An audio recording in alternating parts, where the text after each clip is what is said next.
Ini jamur wajah manusia. Racun yang terkandung di dalamnya 100 kali lebih kuat daripada ikan buntal.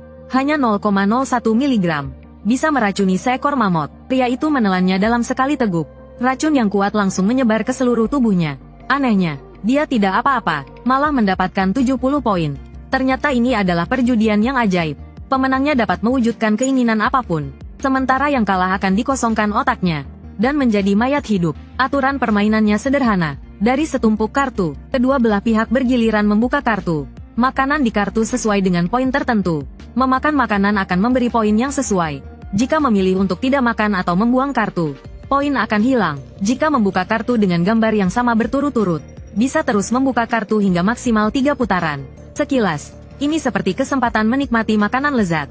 Tetapi sebenarnya ada bahaya tersembunyi. Karena dari 28 kartu makanan, 14 diantaranya beracun. Bahkan hanya dengan menciumnya saja bisa membuat pingsan selama 10 tahun.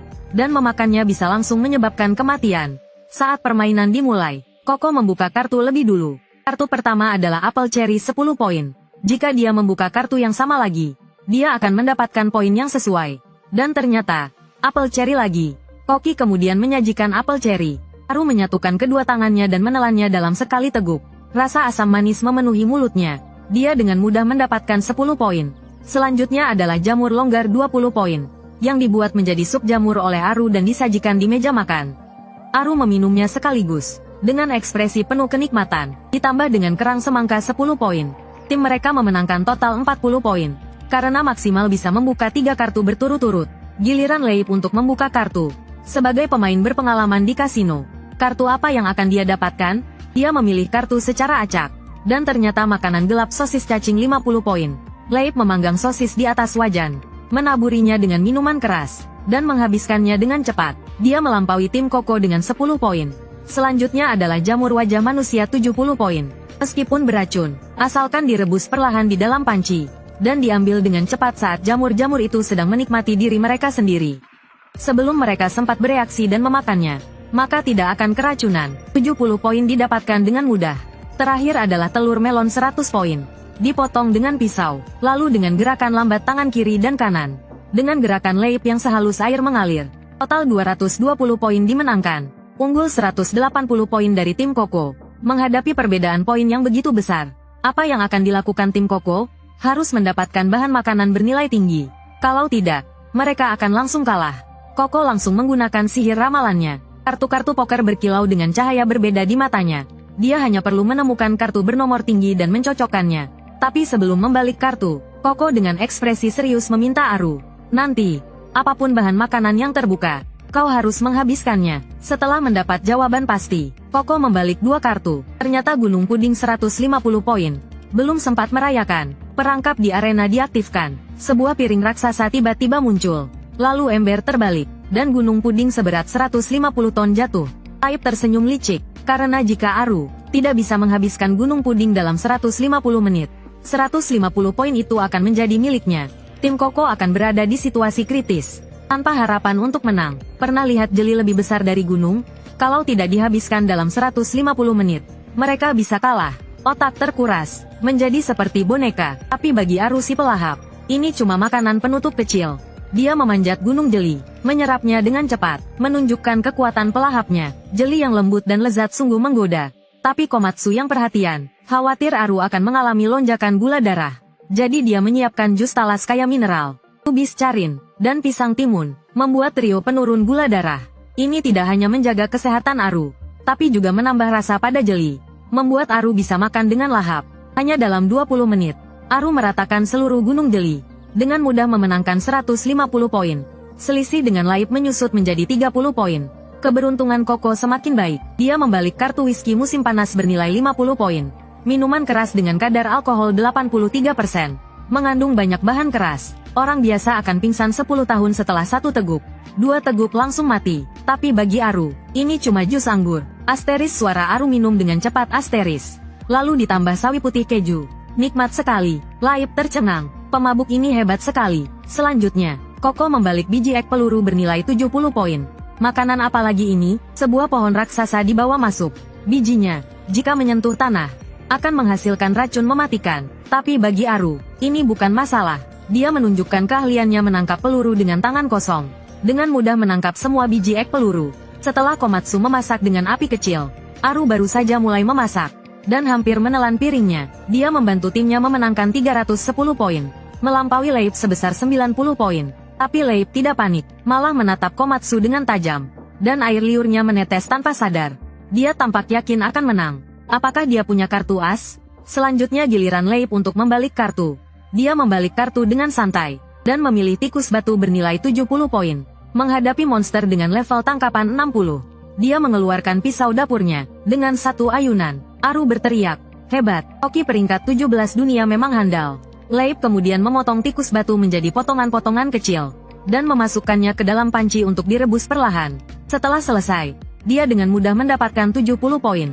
Kartu berikutnya adalah kadal sungai Styx bernilai 150 poin.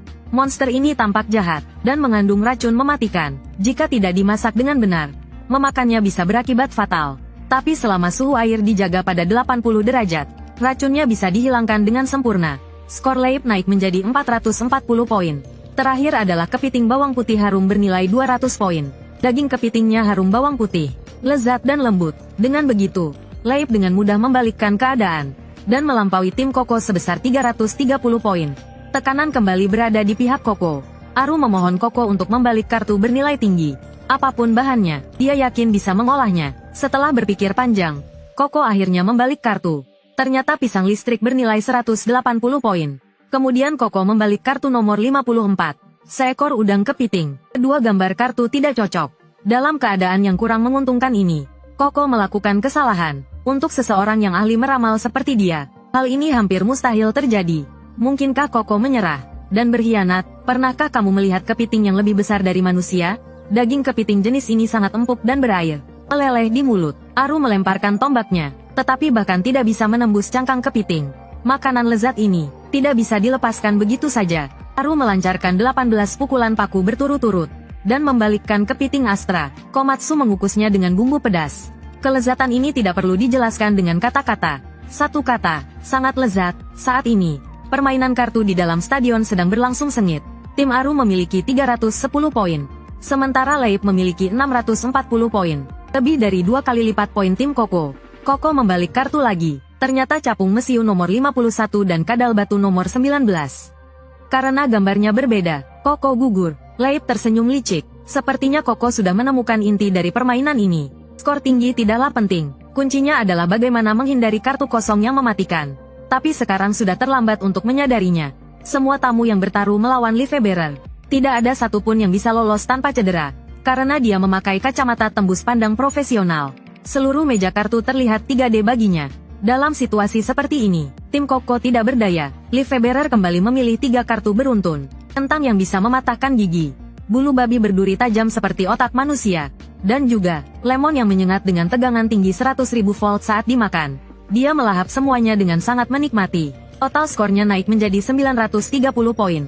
Sedangkan skor tim Koko saat ini, hanya 310 poin yang menyedihkan. Giliran Koko membalik kartu. Ternyata pisang listrik yang mengandung arus listrik mematikan. Demi keselamatan Toriko, Koko terpaksa membalik kartu Astra Crab lagi. Dengan demikian, giliran membalik kartu kembali ke Lifebearer.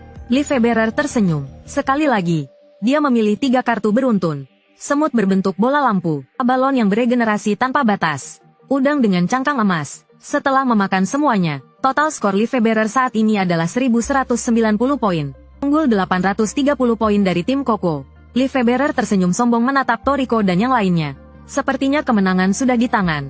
Tapi dia tidak tahu, semua ini sudah diperhitungkan oleh Koko. Saatnya untuk membalas. Koko langsung mengambil 2 kartu Astra Crab berturut-turut. Astra Crab 30 poin perlahan muncul. Toriko menyambutnya dengan 18 pukulan bertubi-tubi. Setelah Komatsu memasaknya dengan cermat, sepiring besar kepiting dengan cepat dihabiskan oleh Toriko. Koko kembali memilih kartu. Tersisa 10 jenis kartu. 5 diantaranya berbentuk tengkorak. Dia perlu memastikannya. Saat Mac membalik kartu nomor 21. Seketika membuat semua orang terkejut. Itu adalah kartu kosong. Kentang beracun. Bahan makanan yang belum pernah ada yang berhasil menetralkan racunnya dalam sejarah.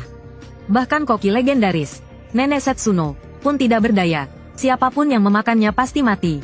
Membalik kartu lagi. Nomor 24. Cherry meledak. Ini juga kartu Ghost King yang sangat spesial. Cherry ini akan meledak jika sedikit saja terstimulasi. Kekuatannya setara dengan 20 ton TNT. Giliran membalik kartu kembali ke Leaf-Bearer. Giliran membalik kartu kembali ke tangan Leaf-Bearer. Anehnya, dia mendapatkan kartu Ghost King, pandahannya, dan keju troll raksasa yang tampak tidak biasa. Ini adalah pertama kalinya dia keluar. Apakah dia sengaja melakukannya? Apakah dia ingin memaksa Koko keluar 10 kali berturut-turut dan langsung kalah? Tapi ini juga bagian dari rencana Koko. Dia dengan tegas memilih pandahannya 250 poin. Ini adalah kartu Ghost King. Setelah memakannya, dia bisa menukar satu kartu lawan. Ini adalah kunci kemenangan. Tapi dengan syarat, Aru bisa mengalahkan panda Banryo yang mengerikan ini. Dia adalah panda raksasa paling ekstrim di dunia. Tingginya 40 meter, dan beratnya 20 ton. Sebagai hewan omnivora, nafsu makannya luar biasa. Hanya dengan sekali makan, dia bisa melahap seluruh gunung. Tidak ada tumbuhan atau hewan yang bisa bertahan hidup. Tapi sekarang, Aru si pelahap harus memakannya. Pertarungan akan segera dimulai. Panda Banryo mengayunkan tinjunya sebesar mangkuk. Seketika menghantam Aru. Aru menghindar dengan susah payah. Tapi Panda Banryo tidak akan menyerah begitu saja. Dia kembali meninju. Aru dengan cepat bertahan menggunakan perisainya. Menangkap kesempatan, dia segera menyerang dengan tebasan tangan. Tapi kulit panda itu tebal dan keras. Serangan itu tidak mempan. Aru tidak menyerah. Dia melancarkan tendangan. Tanpa diduga, panda itu ternyata jago kungfu.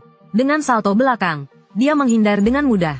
Lalu, memanfaatkan dinding, dia melompat kuat, dan membuka mulutnya lebar-lebar untuk menggigit Aru. Aru bertahan mati-matian, dan nyaris menjadi santapan panda. Detik berikutnya, dinding hancur menjadi lubang besar. Asap tebal mengepul. Saat asap menghilang, Aru lenyap tanpa jejak. Panda Banryo gagal menangkapnya, dan menjadi sangat marah. Dia mengamuk, menghancurkan tanah. Seolah-olah tanah itu adalah Aru. Tiba-tiba, Aru muncul di belakang panda. Lengannya membesar berkali-kali lipat. Dia melancarkan jurus andalannya. 18 pukulan beruntun. Setiap pukulan mengandung kekuatan petir. Dalam sekejap, mata panda itu melotot, dan tubuhnya tertanam di dinding. Yongsong bersorak untuk kemenangan Aru. Tapi Koko mengatakan padanya bahwa pertarungan belum berakhir. Panda itu perlahan-lahan jatuh ke tanah. Tapi tidak tumbang. Topeng Banryo di dadanya tiba-tiba bangkit. Kekuatannya meningkat 10 kali lipat. Aru sudah sangat kelelahan. Pertarungan selanjutnya akan sangat berbahaya. Sedikit saja kesalahan bisa berakibat fatal. Panda Banryo menyerang lebih dulu. Setiap serangannya memiliki kekuatan luar biasa. Aru tidak berani menangkisnya secara langsung. Dia hanya bisa menghindar terus-menerus. Untuk menganalisis pola serangan panda. Karena serangannya terus gagal, kemarahan panda mencapai puncaknya. Dia bersumpah untuk menghancurkan makhluk menyebalkan ini. Tapi Aru menunggu momen ini. Saat panda sedang mengumpulkan tenaga, Aru melancarkan serangan terkuatnya. 36 pukulan beruntun ganda. Kekuatan mengerikan yang bertubi-tubi. Setiap pukulan lebih kuat dari sebelumnya. Akhirnya, Panda Banryo kalah. Aru kembali dari penjara bawah tanah dengan panda itu. Tapi tenaganya sudah terkuras habis. Selanjutnya, giliran Komatsu, berhadapan dengan makhluk raksasa ini. Bagaimana Komatsu memasaknya? Mencari resep online. Agak mendesak. Ini lemon ajaib. Setelah memakannya, tubuh akan menerima tegangan tinggi 100.000 volt. Toriko menelannya dalam sekali teguk. Arus listrik yang kuat langsung menyapu seluruh tubuhnya. Tapi anehnya, dia tidak hanya baik-baik saja, tetapi luka-lukanya secara ajaib sembuh. Tapi ini hanya buah pembuka. Hidangan utama berikutnya adalah panda Beniru setinggi 40 meter. Dan berat 20 ton. Namun, Leaf-Bearer tampak tenang. Jika Toriko tidak bisa menghabiskan panda dalam 250 menit, mereka akan kalah dalam kompetisi. Otak mereka akan dikosongkan dan menjadi mayat hidup. Tapi bagi Koki Komatsu, ini sangat mudah. Dia dengan cepat menyalakan api besar, dan memasak daging panda hingga empuk dan lezat. Lalu dengan cerdik dia memadukannya dengan sayuran, dan membungkusnya dengan kulit roti menjadi lumpia. Dia menyusunnya rapi di piring, dan menuangkan saus manis madu spesial. Toriko yang lemah melihat lumpia yang begitu lezat, dan langsung berubah menjadi mesin penggiling daging. Dia melahap semua lumpia dengan cepat, dan mendapatkan hak tukar bahan sekali. Namun, keputusan Koko di luar dugaan. Dia tidak memilih untuk menukar bahan bernilai rendah dengan bahan bernilai tinggi. Sebaliknya, dia menukar whisky musim panas senilai 50 poin dengan kepiting bawang putih Leaf-Bearer senilai 200 poin. Tindakan ini membuat orang bertanya-tanya, apa yang dia rencanakan? Apakah dia ingin membuat Leaf-Bearer mabuk? Untuk memenangkan kompetisi, sesuai kesepakatan, setelah bertukar kartu, Leaf-Bearer harus minum whisky musim panas. Setelah bertukar kartu, Leaf-Bearer harus minum whisky musim panas. Dia sengaja memasangkannya dengan sawi putih dan keju. 1 suap sawi, 1 teguk whisky. Sungguh nikmat. Akhirnya mendapatkan 1240 poin. Sekarang tersisa 8 bahan di arena. Totalnya hanya 310 poin. Tidak mungkin untuk membalikkan keadaan. Jadi Livebearer langsung memilih untuk keluar. Dan memaksa tim Koko untuk memilih kartu. 10 kali sama dengan menyerah. Tapi Koko menunggu momen ini. Untuk menang, dia harus mempertaruhkan segalanya. Dia memutuskan untuk melakukan combo dengan bahan Raja Iblis. Cherry meledak, senilai 10 poin. Dengan memakannya, dia bisa mendapatkan hak tukar bahan sekali. Dan membalikkan skor. Melihat waktunya tepat, Koko langsung melakukan combo 3 kali. Pertama, combo dengan capung mesiu yang membawa dinamit di tubuhnya. Lalu, keju serangga yang sangat bau. Dengan keahlian memasak Komatsu. Terakhir, Cherry meledak. Kartu Raja Iblis senilai 10 poin. Ini membuat Komatsu berkeringat dingin. Karena daya ledaknya, setara dengan 20 ton TNT. Sedikit kesalahan saat memasak. Cherry akan hancur. Ini adalah cherry paling berbahaya di dunia. Energi yang terkandung di dalamnya setara dengan 20 ton TNT. Satu ledakan saja bisa menghancurkan seluruh kota. Pria itu menelannya bulat-bulat. Cherry mengerikan itu meledak di perutnya. Menghancurkan organ dalamnya. Anehnya, dia tidak mati. Malah, musibah itu menjadi berkah. Sel-sel gurmetnya berevolusi lagi. Memulihkan tubuhnya yang rusak dalam sekejap. Tindakannya yang mengejutkan ini membuat semua orang tercengang. Dengan memakan Cherry meledak, tim Toriko mendapatkan 10 poin. Dan juga mendapatkan hak tukar bahan makanan. Namun, selanjutnya, Koko menukar Panda Boro senilai 250 poin. Dengan Lemon Suma milik Livebearer senilai 200 poin. Tindakan ini membuat semua orang bingung. Apa rencananya? Apakah dia ingin mengalahkan Livebearer dengan Panda Boro? Livebearer menyeringai licik, seolah-olah dia mengerti maksud Koko. Kau pikir aku tak bisa mengalahkan Panda Boro? Kau ingin aku menyerah secara sukarela? Lucu sekali. Semua mata tertuju padanya. Koko menahan napas. Namun tiba-tiba, Livebearer menyatakan menyerah pada kartu Panda Boro. Apakah Livebearer punya kartu as yang lebih kuat? Komatsu memotong Lemon Suma menjadi 7 iris. Lalu menyiramnya dengan saus rahasia. Toriko menelannya dalam sekali suap. Tegangan 100.000 volt membuatnya berteriak kegirangan. Setelah selesai, dia bahkan membanting piringnya. 200 poin didapatkan dengan mudah. Skor tim menjadi 1290 poin. Berhasil menyalip Livebearer dengan 50 poin. Namun Livebearer tersenyum seperti seorang pemenang. Sekarang total bahan makanan di meja adalah 260 poin. Dia langsung mengambil pisang listrik senilai 180 poin. Meskipun mengandung arus listrik yang mematikan. Jika bagian yang berlistrik dibuang dan direbus perlahan dalam panci, rasanya masih sangat luar biasa. Setelah memakan pisang listrik, Livebearer kembali menyalip tim Koko dengan 130 poin. Dia dengan tegas melepaskan hak membalik kartu. Sekarang tersisa 4 jenis bahan makanan. Totalnya hanya 80 poin. Bahkan jika tim Toriko memakan semuanya, mereka tidak bisa membalikkan keadaan. Livebearer tertawa penuh kemenangan. Rasanya menyenangkan mempermainkan orang lain. Dia sudah tidak sabar untuk mencoba ingatan kuliner mereka. Saat Livebearer sedang asyik, Koko tiba-tiba bersuara. Permainannya belum berakhir. Dia langsung melakukan 3 combo. Kadal Afrika yang seluruh tubuhnya tertutup batu. Tikus landak yang seperti landak laut. Terakhir, kalajengking berbisa yang sangat beracun. Semua bahan makanan aneh ini dilahap habis oleh Toriko. Hak membalik kartu kembali ke tangan Livebearer. Sekarang hanya tersisa 1 bahan makanan di meja. Ya, itu adalah kentang beracun yang sangat beracun. Livebearer melihatnya dan tertawa terbahak-bahak. Kalian ingin aku menyerah dengan kentang beracun? Konyol sekali. Sebagai pembuat aturan, dia bisa memakan semua makanan yang ada. Artinya, sejak awal pertandingan, tim Koko ditakdirkan untuk kalah. Melihat Leip yang sangat rakus, Koko berkata dengan tenang, kau bisa memakan semua makanan itu. Aku tahu itu sejak awal. Tapi, apa kau lupa urutan makan hari ini? Sebaiknya kau cepat makan bahan terakhir ini. Lagi pula, ini adalah makanan terakhirmu. Leip berpikir sejenak, lalu ia berkeringat deras.